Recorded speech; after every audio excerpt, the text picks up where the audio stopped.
Now stay tuned to the following radio broadcast. You're listening to the Victory Station, AM 1360. We're glad you chose us. Thank you. It's Impact with the Florida Star, the largest, oldest, and most read African-American newspaper in Northeast Florida and South Georgia. And now, here's the host, the publisher of the award-winning Florida Star, Clara McLaughlin. This is Opio, and this interview is important because economics is important. Now let's connect the dots a little bit.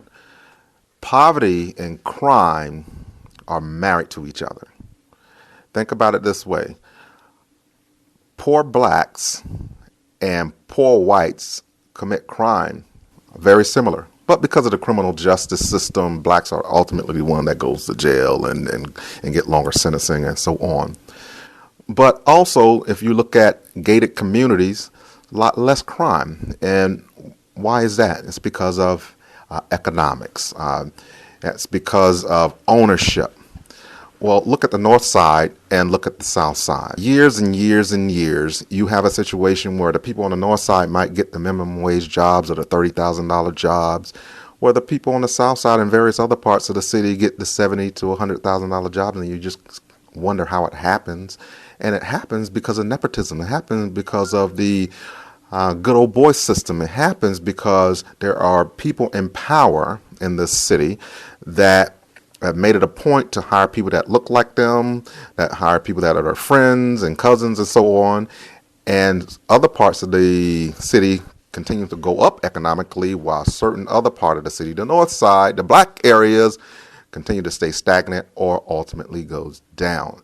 And we see now that JEA, as well as in other entities in town, they are involved in this type of happening. And when we talk about involved, we're talking about people who are qualified, or people who've been in JEA for a very long time, are not getting the type of advancement and not getting the type of hiring that other people are getting. And so we have a few of the people who have brought suits against JEA, and it's been on a couple different news networks, it's been online, and so we get to talk a little bit about that issue right here on Impact. I'm going to go around and you get to hear the names of the individuals, and from there we'll go into the discussion. And so we'll start right here. Ralph Fielder. Donnell Owens. Al Johnson. Michael DeVaughn. Okay, tell us a little bit about Al Johnson, what's going on, and in a summary, and then we'll kind of go through each individual case, right? First of all, just to be certain, or just to be clear, it's not an actual suit that we brought against JEA yet, but we have brought formal federal charges through the EEOC. Our basic complaint deals with a lot of the stuff that you mentioned, nepotism. It's a system of cronies and such. But the greatest concern are the disparities that exist between whites and blacks at JEA. And as far as our research goes, as a group, is back for the last 5 years. But we know through conversations with other coworkers and former employees that this problem dates back for decades. So our biggest thing are the disparities that exist, and we want to actually have the opportunity, as you mentioned, that other groups have as a protected class of citizens. If we're talking about decades, and we're talking about tens of thousands of dollars, and I'm thinking from $30,000 to $70,000 job, that's a big jump. Yeah. Or a $30,000 job to a $100,000 job. Those are big jumps. Are we saying that for decades there are blacks that are qualified to get these jobs but have not been getting these jobs? That's our experience, and I'm sure these other gentlemen can speak to that as well. That's our personal experience, and that's the experience of so many others who have not come forth over these past several decades, who share their stories with us. And it goes back to what you said about the economic impact that it's having on our communities. There's a big gap between a $35,000, $40,000 job and a $75,000, $80,000 job. And there are those of us in the African American community who have those jobs with JEA, but again, the disparities are so great until we are more of a minority than I think we should be. 30 to 35% of the population being African American, while only 16 to 17% of the workforce at JEA is African American. That is maddening. That's significant. So how long have you been, say your name and how long have you been with JEA? Ralph Fielder. I've been there almost 16 years. Donnell Owens. I've been with JEA going on 25 years. Michael DeVaughn, almost 34 years. Okay, so tell me your experience. You've been there how many years? 28 years? 25. 25. Going on 25 years. So why did you make the complaint? And say your name again.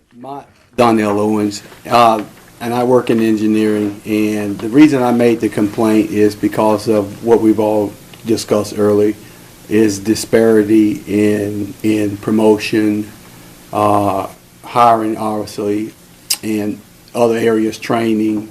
You can go down the line, but that was the main reason I made the complaint, because I was not getting the same opportunity to advance my skills here as my white counterparts. And is it your feeling that your white counterparts are they're friends with each other, they kind of brought each other in, they protect each other, they give each other information, they do a number of different things to make sure that they stay in the ball game and everything works out for them? Absolutely, they do. There is kind of an informal system there that allows them to make sure that their friends or white co-workers here are being put in these opportunities where they can advance through training and other promotion opportunities. And whether it's informal or formal, they still have the same result.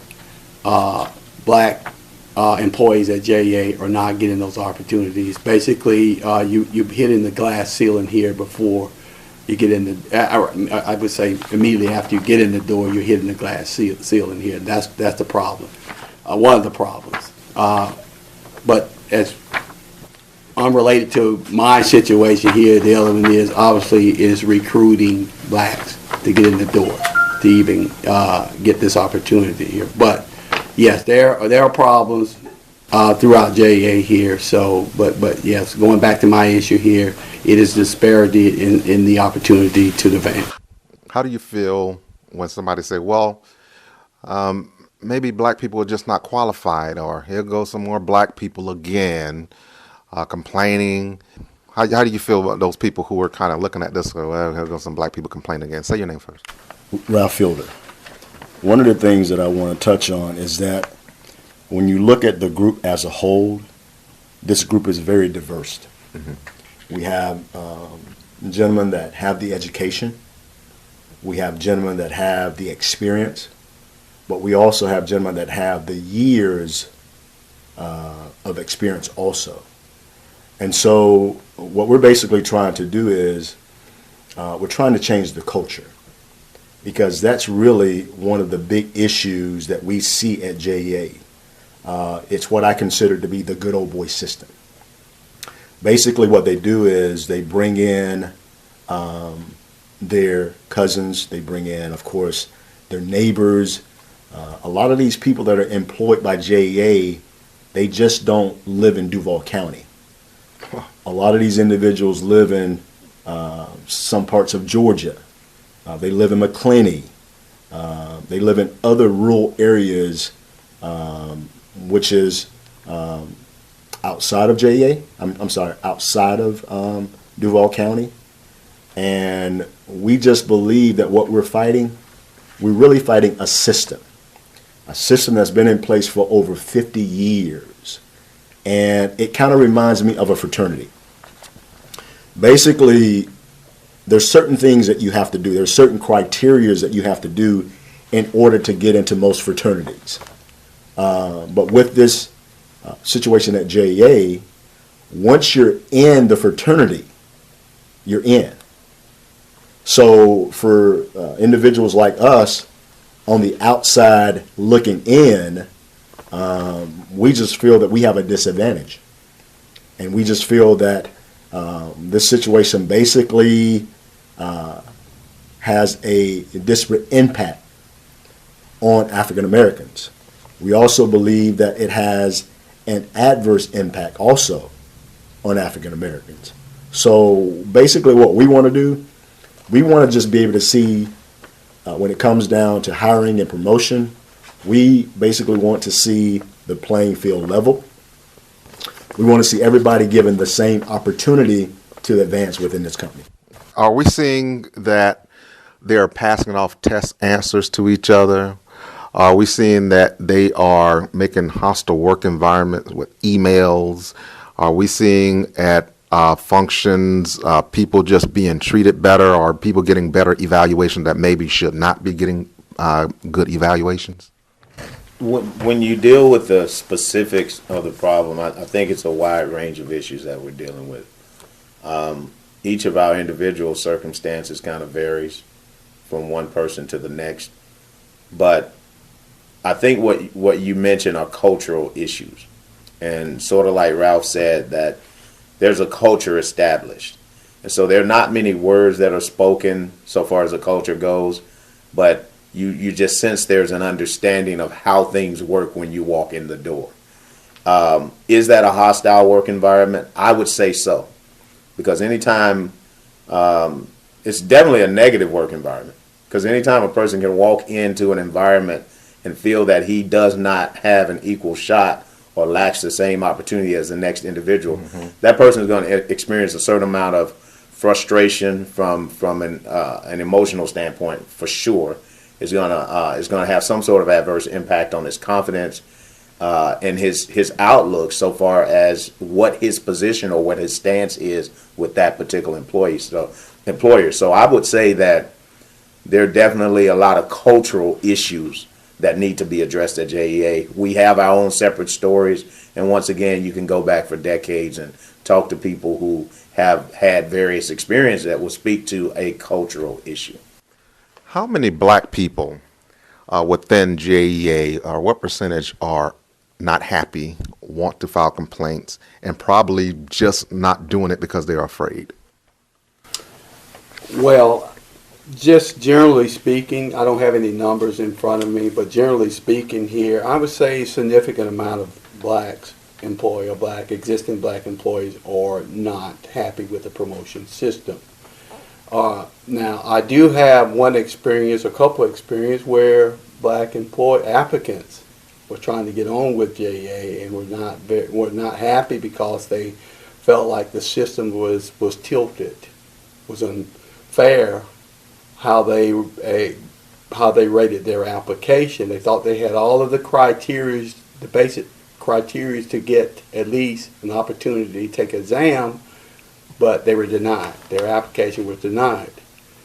This person here is somebody I just happen to have known here for years. I don't know him personally. He was not my close friend or anything. He just happened to know where I live, and he made the effort to come by my house and leave a letter in my mailbox here, asking me if there's something I could do to help him with this situation, at least have someone take another look at it. And I told him that basically he was not the first person that this probably has happened to, and it probably won't be the last black person that this will happen to. Okay, that just, unfortunately, I hate to say, I don't have a whole lot of confidence in how our hiring practice is done. Okay, that's my experience, but I will go a little bit farther. I think those numbers, a lot of the numbers and data that we have gotten through public records requests will support that argument. So I don't think that we are just we're not talking about isolated cases. I think there are many more cases. Going back to your questions, yes, I think there are a lot of issues, issues with black, either the employees or black citizens of Jacksonville that are trying to get on with JEA or cannot do so because the system is tilted. Do you know what media media received the first Eagle Award by the Jacksonville Sheriff's Office for being the most factual? The Florida Star. Do you know which media solely addresses issues of concern for African Americans? The Florida Star. Do you know which media carries local, state, national, and international news regarding African Americans? The Florida Star. Do you know the only media that carries a special section for our youth at home and the schedule for 3 black television networks? Now you know the Florida Star. Northeast Florida's largest, oldest, and most read African American newspaper, serving since 1951 in more than 200 locations. The Florida Star. News you can use, news you can trust. The people's choice, striving to make a difference. Subscribe today. Call 766-8834. That's 766-8834. Pick up the Florida Star at over 200 locations, or to have it delivered, call 766-8834. The Florida Star, speaking truth to power. Do you have numbers in front of you? Yeah, there's several numbers here that we can share. Let's go through some numbers. Okay. All right. And before I get into these general numbers, Ralph can offer you a couple of specific cases in a couple of different departments, just to give you an example. Speak to him about the supervisory positions, the foreman positions in overhead, and what kind of, they make some really good money, but there's such a disparity. And one of the things that he can offer is just specific numbers in specific departments. Yeah, in the construction maintenance department, you have positions called a coordinator. Those men make anywhere from probably $95 to $100 and some $1,000 per year. There's actually 6 coordinators. So we're talking about 6 individuals that make anywhere from $95 to $100 and some $1,000 a year. All 6 of those individuals are white. All of them are white. All of them are white. Now let's look at the managerial positions.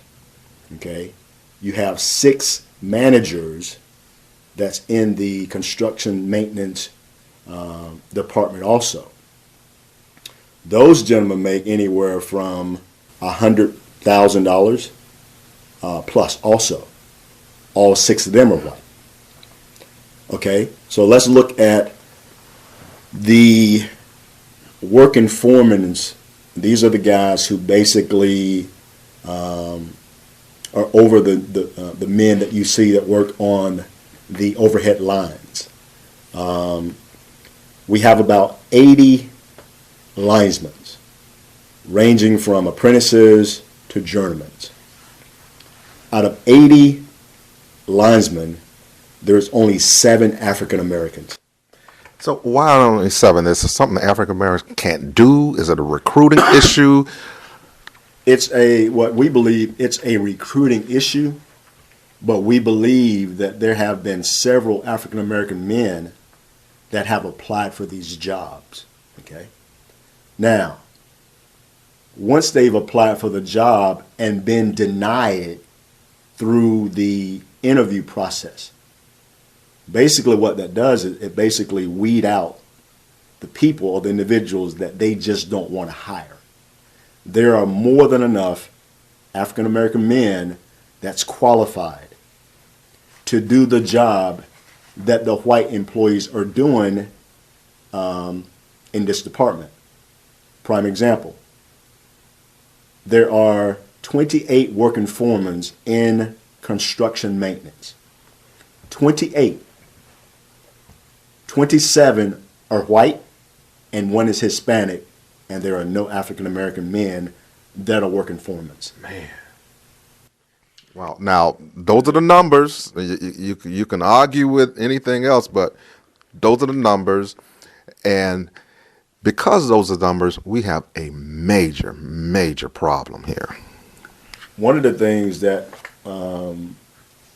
allowed me to file my charges was there was 9 of us that took a supervisory exam to become a working foreman, of course, in the warehouse. And what happened was, when the exam, before the exam was given, 2 weeks before the exam was given, you had two of the hiring managers and the director,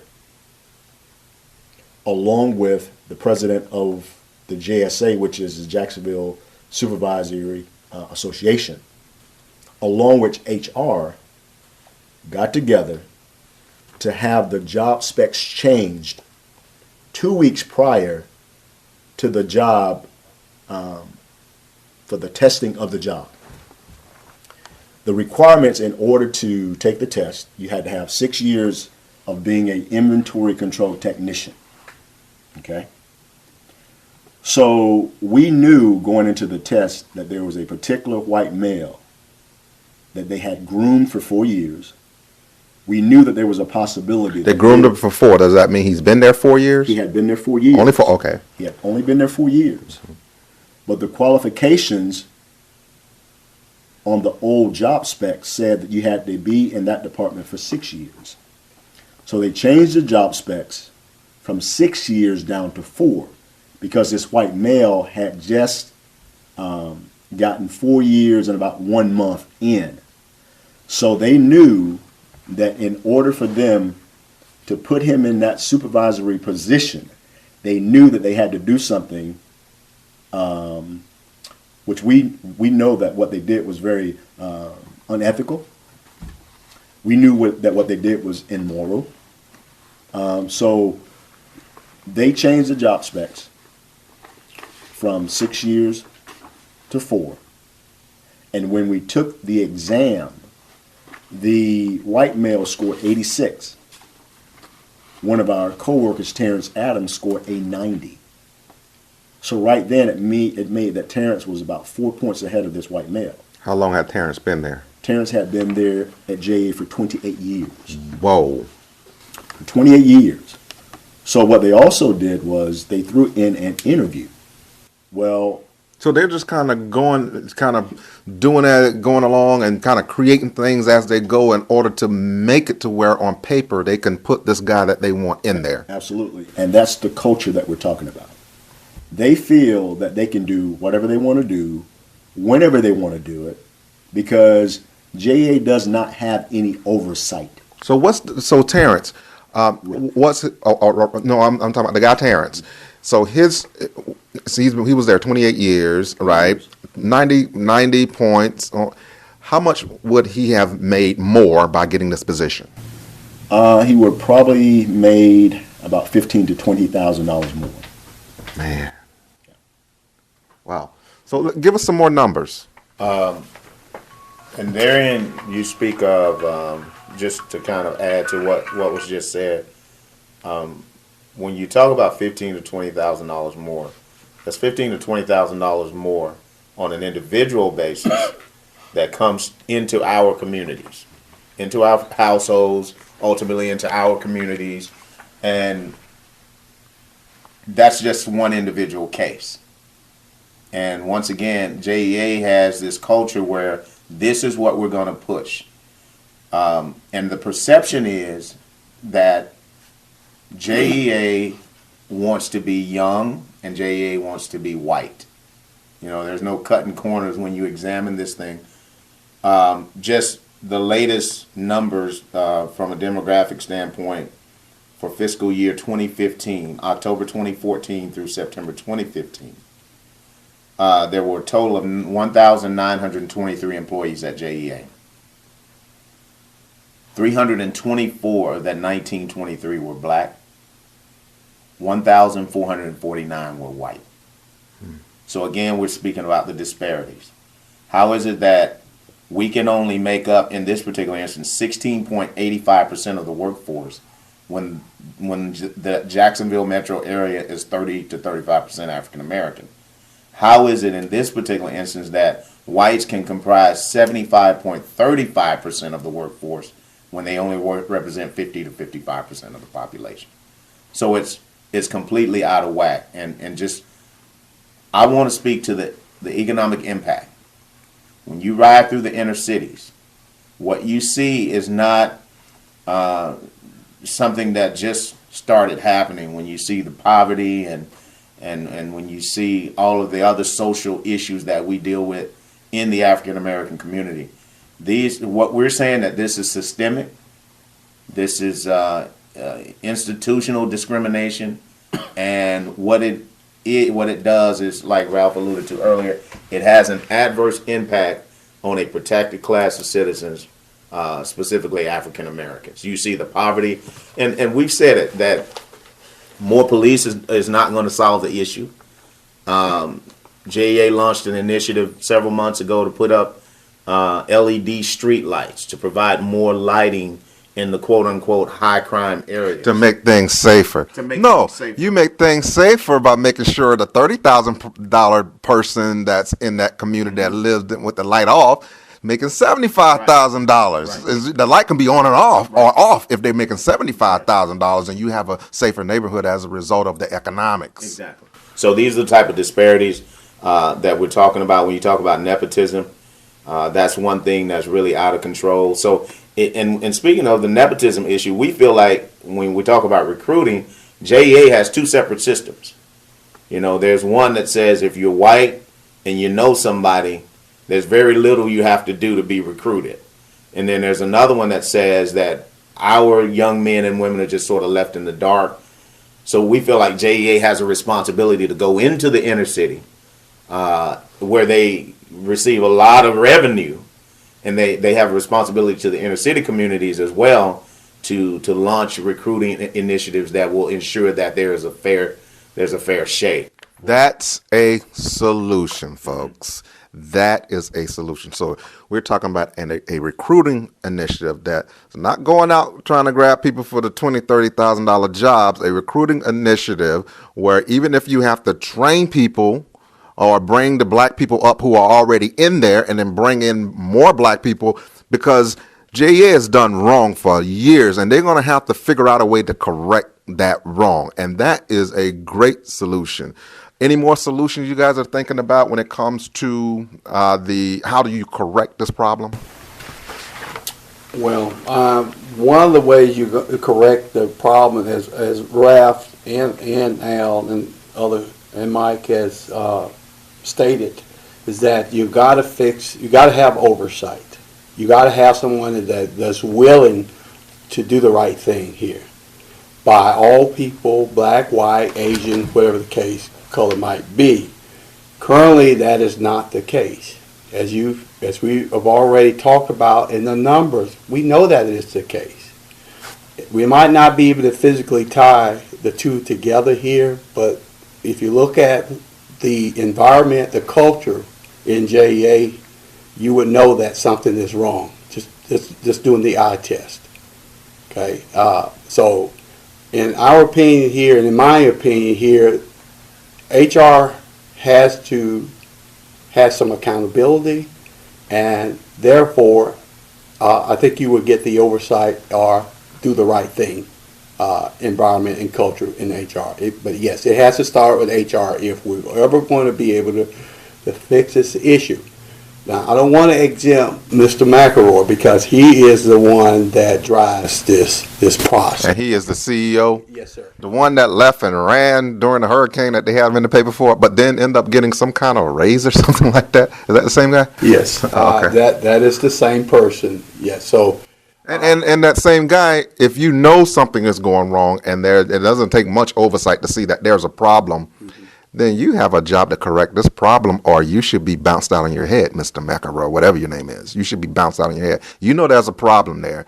This problem has to be corrected. If you can't do it, bring in somebody that has the mental fortitude, has the ethics about them, and that actually care. We don't care what color that person is, to come and correct that problem. And this is a major problem, and we're only talking about one agency. Imagine there are a number of agencies over the course of years. And so don't wonder why these guys live in the north side, they're making the $30,000 jobs and the $40,000 when they could be making double that in many cases.